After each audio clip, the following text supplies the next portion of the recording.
Welcome to Put the Metal On. My name is Dave Cullen, and we're here for once again another metal music review. This time, we're going to be talking about the third studio album from Paleface Swiss's new record, Cursed, that was released on January 3rd of this year. Before we get to the record itself, let's talk about a bit of a background with Paleface Swiss first. So, before Cursed records, Paleface Swiss have already established themselves as a very formidable force in the modern deathcore scene. Their punishing breakdowns, their new metal bounce, and their hip hop infused vocals really make them stand out. At the same time, some have seen their journey up to this record with a few shortcomings. For example, some of their early releases, such as From the Gallows of 2018 and The Last Election from 2020, a lot of people have seen them probably rely too heavily on a mix of beatdown hardcore and deathcore, delivering caveman riffs and hit-ready breakdowns. Now, the advantage to that is that it certainly nails brutality at probably its most vicious. But at the same time, it's also a songwriting style that is both too repetitive and almost relies surely on force rather than depth. Now, having said that, they've also tried to adapt with bringing new styles. For example, in their 2022 release, Fear and Dagger, they injected more nu metal elements to their sound and also adopted some rap inflected vocal patterns with some groove metal rhythms to the elements as well. Now, this creates two different arguments after this record. One could argue that they're trying to innovate by adding these new elements to their sound. Others could say they're just simply trying to ride the coattails of the resurging new metalcore scene. Now, regardless of the growth of their musicianship and the new elements they brought into their sound, they've always suffered, one could argue, with a lack of dynamics. It's always been the same predictable structure: intro, riff, pre-breakdown, tease, breakdown, rinse, repeat. And while there's never a question, once again, about intensity, it's simply their emotional range and their musical creativity that is lacking. So, long story short, going into this record, they have all the necessary ingredients to be a real success, especially with all these new injections of new metal and hip hop that they've introduced. So let's break down the records. Number one, the overall composition and cohesion. Now, the album comes in swing with such relentless brutality. But the thing is, I can't help but question whether that is either its biggest flaw or its biggest strength. I mean, look at the intro, for example, on Pueblo Nuno Muyo. I'm pronouncing that correctly, forgive my Spanish. Where it sets a very chilling tone that transitions smoothly to such explosive energy once hatred comes on. And again, that's the thing, because of its high energy atmosphere, the overall track list, I cannot help but feel that it's sort of like a repetitive onslaught rather than a seamless journey. And that's the problem, because there's such little variation in the intensity. As a result of that, all the later tracks in particular, they just blend in too much together. And that is a flaw.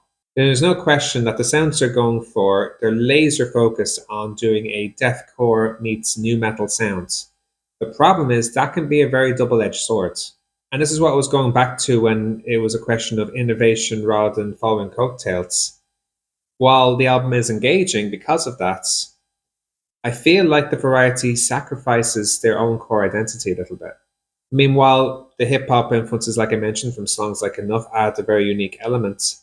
It largely sticks to the same old formula I mentioned earlier on, breakdown after breakdown. But at least it doesn't overstay its welcome. The album is very short at 29 minutes. It just comes and goes, because it feels like no time by the time you finish. Number two, songwriting and arrangement. Now, there's definitely moments from Curse that really grab your attention. The song Hatred, for example, has a very solid hook, while the song Love Burns carries some very good, strong emotion. Other than that, though, I feel it struggles with a huge lasting impact. Like, beyond the initial adrenaline rush and sheer aggression of the records, which I love even talking about, because I know I love expressing like such energy like that. But also because of that, there's few moments that stand out from it. You're so enthralled with the energy, you almost forgets to recall what was actually on the record sometimes, if that makes any sense. And because it's such emotionally charged, the execution because of it feels very surface level. And while it's clear that the band are trying to channel such rage and despair into their music, the lyrics and delivery don't always elevate those themes beyond the expected. And so the execution, I feel, could just use a bit more depth. As I said before, the songwriting is, to put it kindly, one-dimensional. And if that's fine on them, that's no problem. But it relies too much on plummeting breakdowns, the chugging riffs, and the mid-tempo grooves. And I just find that gets very repetitive very quickly. Now, there's some songs that flirt with a bit more of a structural creativity, like "Don't You Ever Stop," for example, showcases a staccato synchronized guitar and drums, which is something new from them. But for me, it's not enough from an otherwise build, breakdown, repeat formula that was for the vast majority of their songs. Number 3, performance and musicianship. The band's performance is very tight, but the standout player by far and away is their drummer, Cassiano Tama, who is exceptional with providing a very, very powerful backbone with the drums. I just wish Tommy Lee App's bass stood out more with the drums as well. If it was a bit more adventurous, it could have added some much more texture to the songs. Yannick Lehman's guitar work, for the most part, very relentless, very aggressive, but again, too reliant on breakdowns, as I said. It doesn't reach that creativity or even technicality that really make it stand out. And most fans would probably say, oh, well, that's part of their identity. They lean on more brute force than finesse. That's fine, but the problem with that, it brings very little dynamic concept as a result of it. And that's what makes it stand out less as a result. That would be my points of view to that. Marc Zellweger's vocals, on the other hand, very commanding presence. He's a very, very good front man. And his transitions between rap-infused moments and deep growls were very well executed. So I appreciate his performance too. Number 4, production and sound quality. Now, gracefully, everything is heard in this record. It's very well mixed, well enough to the point where every instrument cuts through. I can finally hear the bass. But at the same time, there's a very, very noticeable lack of sonic variation. Everything is loud, to the point where it's almost hurting my ears a little bit. For example, the guitars, very thick, very crushing, and aligns with the themes they're going with, but it doesn't offer much in the way of tonal variety either. And while I could still hear the bass, I feel like it was more felt than heard, which is a shame. Again, the drums are technically fantastic. I just wish it sounded a bit more organic rather than too polished in this case. The vocals sit well with the mix. It complements rather than overshadows the instrumental, which is important. I think just to make it a little bit better, could have used some layering and a bit more depth to break it up a little bit. If there was a few more effects and some harmonies in there, I think it could have made it a bit more in depth, because there's moments when I felt it was a little bit dry. The atmospheric elements, I feel, are underutilized for the most part, but when applied, it enhances the album's moods without overwhelming the core sound. I mean, look at the intro, as I mentioned to you, very haunting, very eerie. My problem is it doesn't follow up on that. It could have used that throughout the record, but I feel like it was just one and done. Number 5, creativity and originality.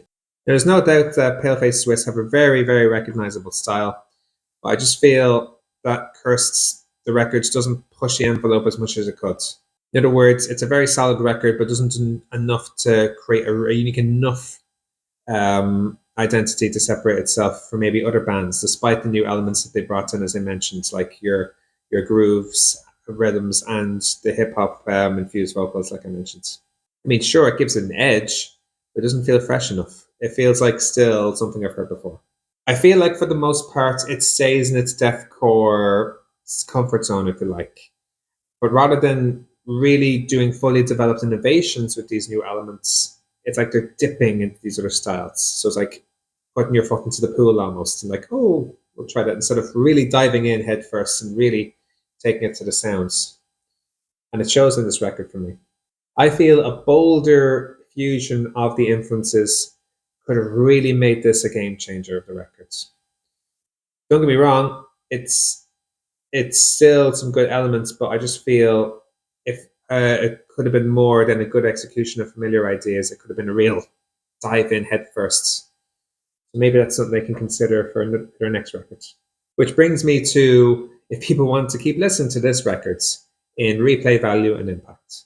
It does have initial impacts, but I think its lack of variety really affects it whether I want to listen to this again.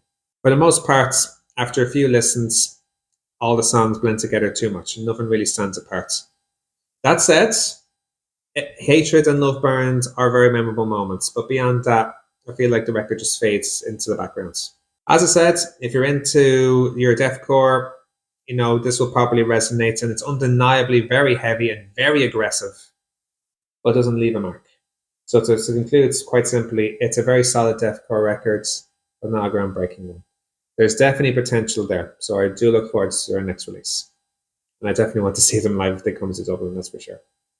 And that's another review, guys. Thank you once again for watching. If you liked tonight's review, please give it a like. And if you'd like to follow more videos from us, please give us a subscribe. We'll be back once again with some more reviews very soon. We hope to see you then. But until then, this has been Put the Metal On. I've been Dave Cullen. Thanks for watching. Stay safe and enjoy the metal.